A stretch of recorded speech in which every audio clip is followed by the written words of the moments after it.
ಪ್ರಶ್ನೆ ಇಲ್ಲ ರೀ. ಅದೊಂದು ಶಿವರಾತ್ರಿ ಸಂದರ್ಭದಲ್ಲಿ ಒಂದೇ ವೇದಿಕೆನ ಕಾಣಿಸ್ಕೊಂಡಿರ್ಬೋದು.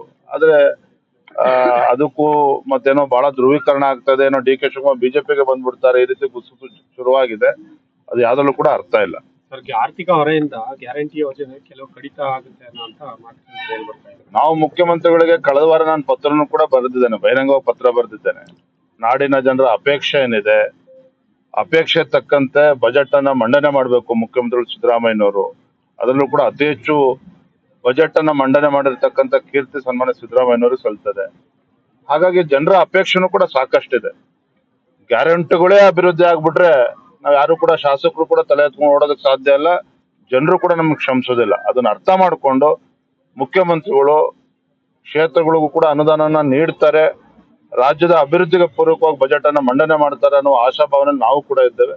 ಕಾದ್ ನೋಡೋಣ. ಪ್ರಶ್ನೆ ಇಲ್ಲ ರೀ. ಅದೊಂದು ಶಿವರಾತ್ರಿ ಸಂದರ್ಭದಲ್ಲಿ ಒಂದೇ ವೇದಿಕೆನ ಕಾಣಿಸ್ಕೊಂಡಿರ್ಬೋದು. ಆದ್ರೆ ಅದಕ್ಕೂ ಮತ್ತೇನೋ ಬಹಳ ಧ್ರುವೀಕರಣ ಆಗ್ತದೆ, ಏನೋ ಡಿ ಕೆ ಶಿವಕುಮಾರ್ ಬಿಜೆಪಿಗೆ ಬಂದ್ಬಿಡ್ತಾರೆ, ಈ ರೀತಿ ಗುಸುಗು ಶುರುವಾಗಿದೆ. ಅದು ಯಾವ್ದಲ್ಲೂ ಕೂಡ ಅರ್ಥ ಇಲ್ಲ. ಸರ್, ಆರ್ಥಿಕ ಹೊರೆಯಿಂದ ಗ್ಯಾರಂಟಿ ಯೋಜನೆ ಕೆಲವು ಕಡಿತ ಆಗುತ್ತೆ ಅನ್ನೋ ಅಂತ ಮಾತುಗಳು ಕೇಳಿ ಬರ್ತಾ ಇದೆ. ನಾವು ಮುಖ್ಯಮಂತ್ರಿಗಳಿಗೆ ಕಳೆದ ವಾರ ನಾನು ಪತ್ರನೂ ಕೂಡ ಬರೆದಿದ್ದೇನೆ, ಬಹಿರಂಗವಾಗಿ ಪತ್ರ ಬರೆದಿದ್ದೇನೆ.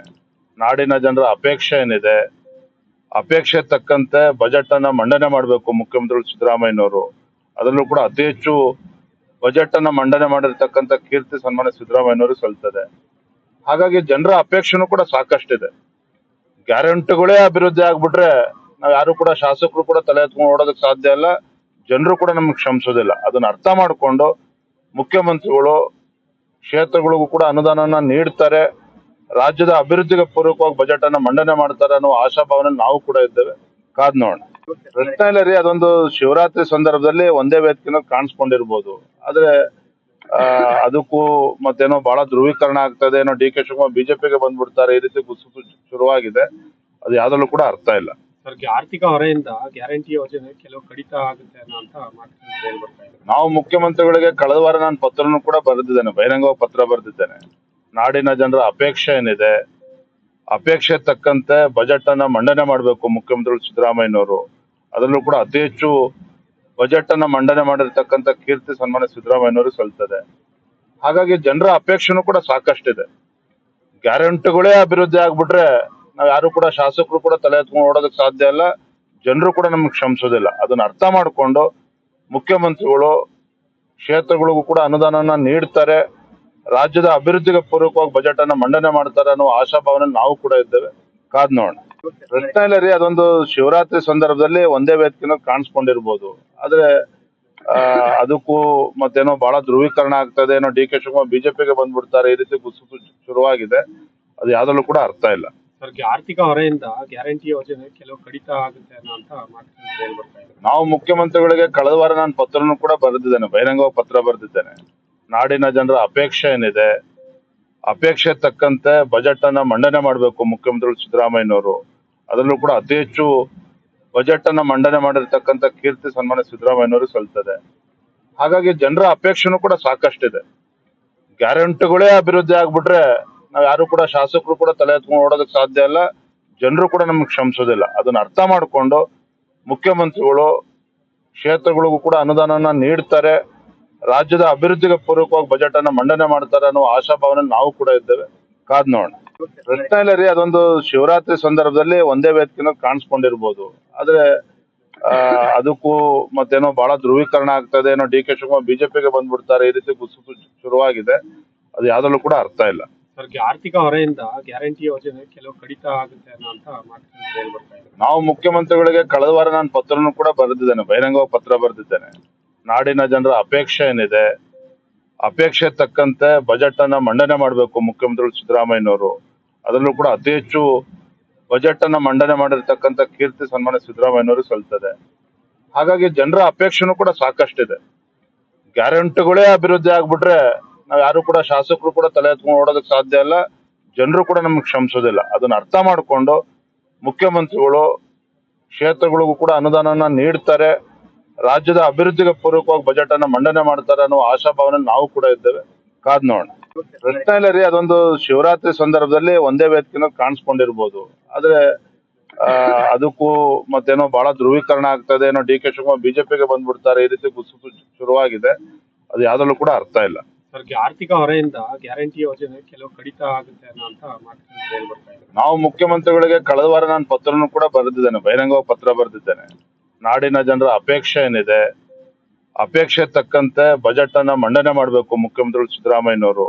ಅದರಲ್ಲೂ ಕೂಡ ಅತಿ ಹೆಚ್ಚು ಬಜೆಟ್ ಅನ್ನ ಮಂಡನೆ ಮಾಡಿರ್ತಕ್ಕಂಥ ಕೀರ್ತಿ ಸನ್ಮಾನ್ಯ ಸಿದ್ದರಾಮಯ್ಯನವರು ಸಲ್ತದೆ. ಹಾಗಾಗಿ ಜನರ ಅಪೇಕ್ಷೆನೂ ಕೂಡ ಸಾಕಷ್ಟಿದೆ. ಗ್ಯಾರಂಟಿಗಳೇ ಅಭಿವೃದ್ಧಿ ಆಗ್ಬಿಟ್ರೆ ನಾವ್ ಯಾರು ಕೂಡ ಶಾಸಕರು ಕೂಡ ತಲೆ ಎತ್ಕೊಂಡು ಓಡೋದಕ್ಕೆ ಸಾಧ್ಯ ಇಲ್ಲ, ಜನರು ಕೂಡ ನಮ್ಗೆ ಕ್ಷಮಿಸೋದಿಲ್ಲ. ಅದನ್ನ ಅರ್ಥ ಮಾಡ್ಕೊಂಡು ಮುಖ್ಯಮಂತ್ರಿಗಳು ಕ್ಷೇತ್ರಗಳಿಗೂ ಕೂಡ ಅನುದಾನನ ನೀಡ್ತಾರೆ, ರಾಜ್ಯದ ಅಭಿವೃದ್ಧಿಗೆ ಪೂರಕವಾಗಿ ಬಜೆಟ್ ಅನ್ನ ಮಂಡನೆ ಮಾಡ್ತಾರೆ ಅನ್ನೋ ಆಶಾಭಾವನೆ ನಾವು ಕೂಡ ಇದ್ದೇವೆ. ಕಾದ್ ನೋಡೋಣ. ಪ್ರಶ್ನೆ ಇಲ್ಲ ರೀ, ಅದೊಂದು ಶಿವರಾತ್ರಿ ಸಂದರ್ಭದಲ್ಲಿ ಒಂದೇ ವೇದಿಕೆನ ಕಾಣಿಸ್ಕೊಂಡಿರ್ಬೋದು, ಆದ್ರೆ ಅದಕ್ಕೂ ಮತ್ತೇನೋ ಬಹಳ ಧ್ರುವೀಕರಣ ಆಗ್ತದೆ, ಏನೋ ಡಿ ಕೆ ಶಿವಕುಮಾರ್ ಬಿಜೆಪಿಗೆ ಬಂದ್ಬಿಡ್ತಾರೆ, ಈ ರೀತಿ ಗುಸುಗು ಶುರುವಾಗಿದೆ. ಅದು ಯಾವ್ದ್ರಲ್ಲೂ ಕೂಡ ಅರ್ಥ ಇಲ್ಲ. ಸರ್, ಆರ್ಥಿಕ ಹೊರೆಯಿಂದ ಗ್ಯಾರಂಟಿ ಯೋಜನೆ ಕೆಲವು ಕಡಿತ ಆಗುತ್ತೆ ಅನ್ನೋ ಅಂತ ಮಾತುಗಳು ಕೇಳಿ ಬರ್ತಾ ಇದೆ. ನಾವು ಮುಖ್ಯಮಂತ್ರಿಗಳಿಗೆ ಕಳೆದ ವಾರ ನಾನು ಪತ್ರನೂ ಕೂಡ ಬರೆದಿದ್ದೇನೆ, ಬಹಿರಂಗವಾಗಿ ಪತ್ರ ಬರೆದಿದ್ದೇನೆ. ನಾಡಿನ ಜನರ ಅಪೇಕ್ಷೆ ಏನಿದೆ, ಅಪೇಕ್ಷೆ ತಕ್ಕಂತೆ ಬಜೆಟ್ ಅನ್ನ ಮಂಡನೆ ಮಾಡಬೇಕು ಮುಖ್ಯಮಂತ್ರಿಗಳು ಸಿದ್ದರಾಮಯ್ಯನವರು. ಅದರಲ್ಲೂ ಕೂಡ ಅತಿ ಹೆಚ್ಚು ಬಜೆಟ್ ಅನ್ನ ಮಂಡನೆ ಮಾಡಿರ್ತಕ್ಕಂಥ ಕೀರ್ತಿ ಸನ್ಮಾನ್ಯ ಸಿದ್ದರಾಮಯ್ಯನವರು ಸಲ್ತದೆ. ಹಾಗಾಗಿ ಜನರ ಅಪೇಕ್ಷೆನೂ ಕೂಡ ಸಾಕಷ್ಟಿದೆ. ಗ್ಯಾರಂಟಿಗಳೇ ಅಭಿವೃದ್ಧಿ ಆಗ್ಬಿಟ್ರೆ ನಾವ್ ಯಾರು ಕೂಡ ಶಾಸಕರು ಕೂಡ ತಲೆ ಎತ್ಕೊಂಡು ಓಡೋದಕ್ಕೆ ಸಾಧ್ಯ ಇಲ್ಲ, ಜನರು ಕೂಡ ನಮ್ಗೆ ಕ್ಷಮಿಸೋದಿಲ್ಲ. ಅದನ್ನ ಅರ್ಥ ಮಾಡ್ಕೊಂಡು ಮುಖ್ಯಮಂತ್ರಿಗಳು ಕ್ಷೇತ್ರಗಳಿಗೂ ಕೂಡ ಅನುದಾನನ ನೀಡ್ತಾರೆ, ರಾಜ್ಯದ ಅಭಿವೃದ್ಧಿಗೆ ಪೂರಕವಾಗಿ ಬಜೆಟ್ ಅನ್ನ ಮಂಡನೆ ಮಾಡ್ತಾರೆ ಅನ್ನೋ ಆಶಾಭಾವನೆ ನಾವು ಕೂಡ ಇದ್ದೇವೆ. ಕಾದ್ ನೋಡೋಣ. ಪ್ರಶ್ನೆ ಇಲ್ಲ ರೀ, ಅದೊಂದು ಶಿವರಾತ್ರಿ ಸಂದರ್ಭದಲ್ಲಿ ಒಂದೇ ವೇದಿಕೆನ ಕಾಣಿಸ್ಕೊಂಡಿರ್ಬೋದು, ಆದ್ರೆ ಅದಕ್ಕೂ ಮತ್ತೇನೋ ಬಹಳ ಧ್ರುವೀಕರಣ ಆಗ್ತದೆ, ಏನೋ ಡಿ ಕೆ ಶಿವಕುಮಾರ್ ಬಿಜೆಪಿಗೆ ಬಂದ್ಬಿಡ್ತಾರೆ, ಈ ರೀತಿ ಗುಸುಗು ಶುರುವಾಗಿದೆ. ಅದು ಯಾವ್ದ್ರಲ್ಲೂ ಕೂಡ ಅರ್ಥ ಇಲ್ಲ. ಸರ್, ಆರ್ಥಿಕ ಹೊರೆಯಿಂದ ಗ್ಯಾರಂಟಿ ಯೋಜನೆ ಕೆಲವು ಕಡಿತ ಆಗುತ್ತೆ ಅನ್ನೋ ಅಂತ ಮಾತುಗಳು ಕೇಳಿ ಬರ್ತಾ ಇದೆ. ನಾವು ಮುಖ್ಯಮಂತ್ರಿಗಳಿಗೆ ಕಳೆದ ವಾರ ನಾನು ಪತ್ರನೂ ಕೂಡ ಬರೆದಿದ್ದೇನೆ, ಬಹಿರಂಗವಾಗಿ ಪತ್ರ ಬರೆದಿದ್ದೇನೆ. ನಾಡಿನ ಜನರ ಅಪೇಕ್ಷೆ ಏನಿದೆ, ಅಪೇಕ್ಷೆ ತಕ್ಕಂತೆ ಬಜೆಟ್ ಅನ್ನ ಮಂಡನೆ ಮಾಡಬೇಕು ಮುಖ್ಯಮಂತ್ರಿಗಳು ಸಿದ್ದರಾಮಯ್ಯನವರು. ಅದರಲ್ಲೂ ಕೂಡ ಅತಿ ಹೆಚ್ಚು ಬಜೆಟ್ ಅನ್ನ ಮಂಡನೆ ಮಾಡಿರ್ತಕ್ಕಂಥ ಕೀರ್ತಿ ಸನ್ಮಾನ್ಯ ಸಿದ್ದರಾಮಯ್ಯನವರು ಸಲ್ತದೆ. ಹಾಗಾಗಿ ಜನರ ಅಪೇಕ್ಷೆನೂ ಕೂಡ ಸಾಕಷ್ಟಿದೆ. ಗ್ಯಾರಂಟಿಗಳೇ ಅಭಿವೃದ್ಧಿ ಆಗ್ಬಿಟ್ರೆ ನಾವ್ ಯಾರು ಕೂಡ ಶಾಸಕರು ಕೂಡ ತಲೆ ಎತ್ಕೊಂಡು ಓಡೋದಕ್ಕೆ ಸಾಧ್ಯ ಇಲ್ಲ, ಜನರು ಕೂಡ ನಮ್ಗೆ ಕ್ಷಮಿಸೋದಿಲ್ಲ. ಅದನ್ನ ಅರ್ಥ ಮಾಡ್ಕೊಂಡು ಮುಖ್ಯಮಂತ್ರಿಗಳು ಕ್ಷೇತ್ರಗಳಿಗೂ ಕೂಡ ಅನುದಾನನ ನೀಡ್ತಾರೆ, ರಾಜ್ಯದ ಅಭಿವೃದ್ಧಿಗೆ ಪೂರಕವಾಗಿ ಬಜೆಟ್ ಅನ್ನ ಮಂಡನೆ ಮಾಡ್ತಾರೆ ಅನ್ನೋ ಆಶಾಭಾವನೆ ನಾವು ಕೂಡ ಇದ್ದೇವೆ. ಕಾದ್ ನೋಡೋಣ. ಪ್ರಶ್ನೆ ಇಲ್ಲ ರೀ, ಅದೊಂದು ಶಿವರಾತ್ರಿ ಸಂದರ್ಭದಲ್ಲಿ ಒಂದೇ ವೇದಿಕೆನ ಕಾಣಿಸ್ಕೊಂಡಿರ್ಬೋದು, ಆದ್ರೆ ಅದಕ್ಕೂ ಮತ್ತೇನೋ ಬಹಳ ಧ್ರುವೀಕರಣ ಆಗ್ತದೆ, ಏನೋ ಡಿ ಕೆ ಶಿವಕುಮಾರ್ ಬಿಜೆಪಿಗೆ ಬಂದ್ಬಿಡ್ತಾರೆ, ಈ ರೀತಿ ಗುಸುಗು ಶುರುವಾಗಿದೆ. ಅದು ಯಾವ್ದ್ರಲ್ಲೂ ಕೂಡ ಅರ್ಥ ಇಲ್ಲ. ಸರ್, ಆರ್ಥಿಕ ಹೊರೆಯಿಂದ ಗ್ಯಾರಂಟಿ ಯೋಜನೆ ಕೆಲವು ಕಡಿತ ಆಗುತ್ತೆ ಅನ್ನೋ ಅಂತ ಮಾತುಗಳು ಕೇಳಿ ಬರ್ತಾ ಇದೆ. ನಾವು ಮುಖ್ಯಮಂತ್ರಿಗಳಿಗೆ ಕಳೆದ ವಾರ ನಾನು ಪತ್ರನೂ ಕೂಡ ಬರೆದಿದ್ದೇನೆ, ಬಹಿರಂಗವಾಗಿ ಪತ್ರ ಬರೆದಿದ್ದೇನೆ. ನಾಡಿನ ಜನರ ಅಪೇಕ್ಷೆ ಏನಿದೆ, ಅಪೇಕ್ಷೆ ತಕ್ಕಂತೆ ಬಜೆಟ್ ಅನ್ನ ಮಂಡನೆ ಮಾಡಬೇಕು ಮುಖ್ಯಮಂತ್ರಿಗಳು ಸಿದ್ದರಾಮಯ್ಯನವರು. ಅದರಲ್ಲೂ ಕೂಡ ಅತಿ ಹೆಚ್ಚು ಬಜೆಟ್ ಅನ್ನ ಮಂಡನೆ ಮಾಡಿರ್ತಕ್ಕಂಥ ಕೀರ್ತಿ ಸನ್ಮಾನ್ಯ ಸಿದ್ದರಾಮಯ್ಯನವರು ಸಲ್ತದೆ. ಹಾಗಾಗಿ ಜನರ ಅಪೇಕ್ಷೆನೂ ಕೂಡ ಸಾಕಷ್ಟಿದೆ.